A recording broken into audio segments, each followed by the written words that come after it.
अरवली के मालपुर तालुका कांग्रेस अध्यक्ष विनय सिंह राठौर ने 2 दिन पहले कांग्रेस से इस्तीफा देने की मांग की थी।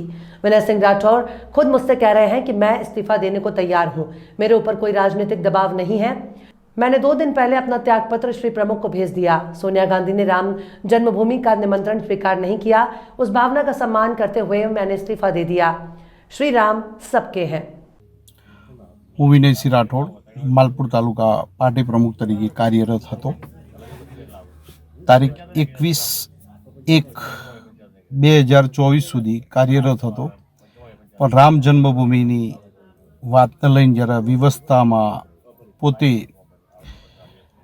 દિલની લાગણીઓ સાથે જોડાયેલો હતો, રામ ભક્ત છું, શિવ ભક્ત છું, ત્યારે દિલને એમ થાય છે કે ઉચ્ચ લેવલ હાઈકમાન્ડે જ્યારે આદરણીય સોનિયાજી અને ખડગેજીએ જ્યારે એનું આમંત્રણ ના સ્વીકાર્યું ત્યારે વ્યવસ્થાપૂર્વક મારી પોતાના મનમાં એવું વાત ઉદ્ભવી કે ખરેખર રામ તો બધાના છે।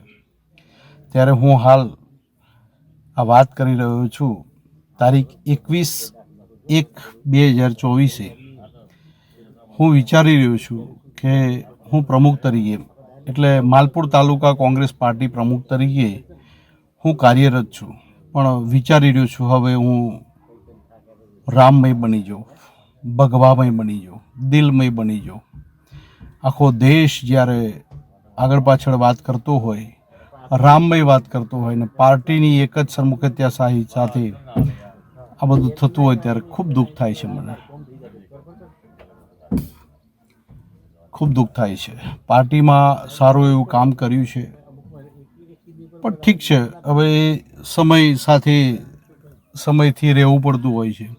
ત્યારે હું ટૂંક સમયમાં 26-27 તારીખે મેં મારું રાજીનામું તો મોકલી આપ્યું છે। એ ક્યારે મંજૂર થઈને આવે મને નથી ખબર, પણ મેં મોકલી આપ્યું છે।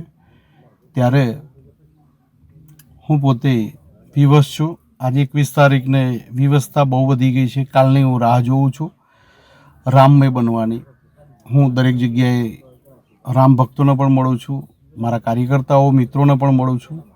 દિલની વાત મેં રાખી ત્યારે બધાએ એમ કીધું કે ખરેખર કશું જ બચ્યું નથી, ત્યારે દિલમાં એમ થાય છે કે હું રાજીનામું આપું। હું લગભગ આવનારા 2-3 દિવસની અંદર મારું રાજીનામું જે કંઈ પણ કક્ષાએ થઈને આવશે ત્યારે મને નથી ખબર, પણ મેં મારું રાજીનામું આદરણીય શક્તિસિંહ ગોહિલ સાહેબ જોડે પણ વાત કરેલી છે, અરવલ્લી જિલ્લાના પ્રમુખ કમલેન્દ્રસિંહ જોડે પણ વાત કરી હતી, પણ એમણે ફોન નહોતો ઉપાડ્યો। પણ મેં મારી રીતના દિલથી રાજીનામું આપી દીધું છે।